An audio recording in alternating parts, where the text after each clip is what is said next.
একসাথে ৩ তালাক দিলে সেটা ১ তালাক হয় অনেকেই বলে এবং হাদিসেও আছে।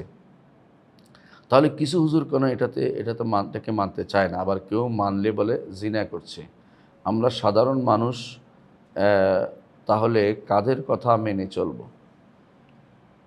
অত্যন্ত গুরুত্বপূর্ণ একটা প্রশ্ন করেছেন।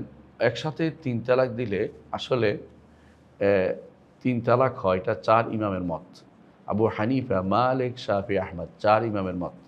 এর বাইরে যুগ, যুগ ধরে এমনকি সাহাবা, তাবেঈন, আইম্মা মুজতাহিদিনদের মধ্যে অনেকেই এমনকি সর্বশেষ শেখ বিন বাজ রহমতুল্লাহ আলাইহি পর্যন্ত বেশ ৩৬ জনের মতো আলেম আমাদের কাছে তাদের নাম এবং বক্তব্য রয়েছে।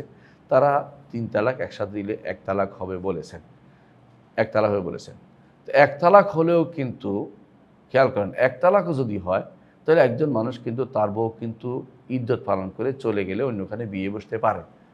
অন্যখানে বিয়ে বসতে পারে। ইদ্যত চলে গেলে অন্যখানে বিয়ে বসতে পারে।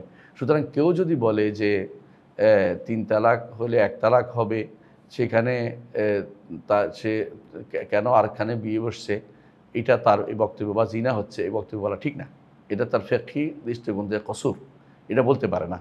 বরং আপনি সবসময় চিন্তা করবেন এটা যে ৩ তালাক হইলেও চলে যেতে হবে স্থায়ীভাবে, ইদ্যত পালন করে। ১ তালাক হলেও যদি কোনো ইদ্যত চলে যায় তাহলে সে অন্যখানে বিয়ে বসতে পারবে। এই লোকও আবার বিয়ে অনুমতি এই স্ত্রীর অনুমতি সাপেক্ষে আবার বিয়ে করতে পারে, আবার নতুন মাহার দিয়ে, সেটা আলাদা।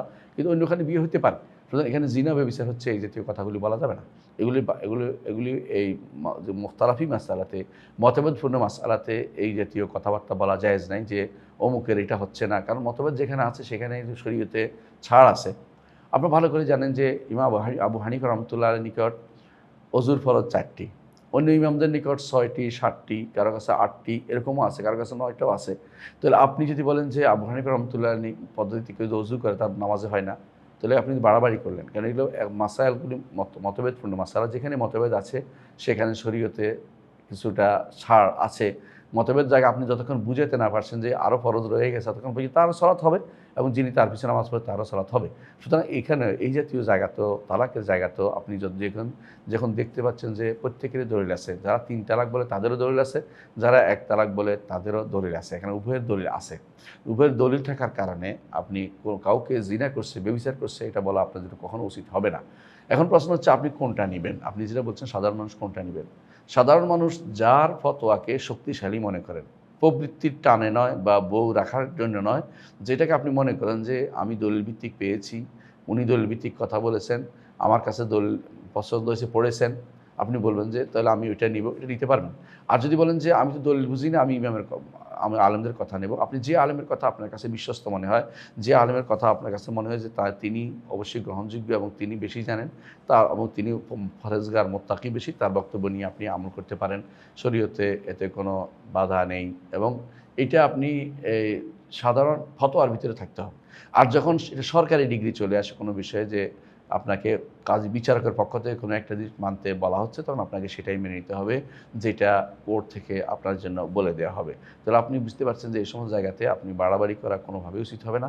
একজন ইমানদার মুসলিম তিনি যখন দেখবেন যে এবারে মতভেদ আছে এবং গ্রহণযোগ্য মতভেদ প্রত্যেকের দলিল আছে, অথবা তিনি জেনেছেন এই বিষয়টা, আপনি যেভাবে বললেন যে আপনি জেনেছেন, তাহলে আপনাকে একটার উপর আমল করার সুযোগ রয়েছে। তবে এই আমল করার সুযোগের ক্ষেত্রেও আপনাকে, যেহেতু আপনি ভালো করে জানেন যে আপনি আলেম নন, আলেম হলে তো তিনি একটা আমল করতেই পারেন। আপনি আলেম নন, সেহেতু আপনাকে আলেমের দ্বারস্থ হতে হবে। কোনো না কোনো আলেমের বক্তব্য আপনাকে কোট করতে হবে। তার বলতে হবে যে তিনি এটা বলেছেন, আমার কাছে তার বক্তব্যটা পছন্দ হচ্ছে, আমি এটা নিয়েছি।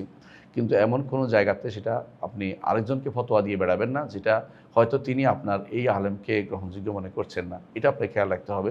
আপনি নিজের মধ্যেই সেটা সীমাবদ্ধ রাখবেন যদি সেটা হয়, কিন্তু আরেকজনকে বাধ্য করতে পারবেন না। আপনার বক্তব্য ফতোয়ার মাসালাতে একে অপরের বক্তব্যকে বাধ্য করতে পারে না, যতক্ষণ পর্যন্ত সেখানে মতভেদের সুযোগ রয়েছে।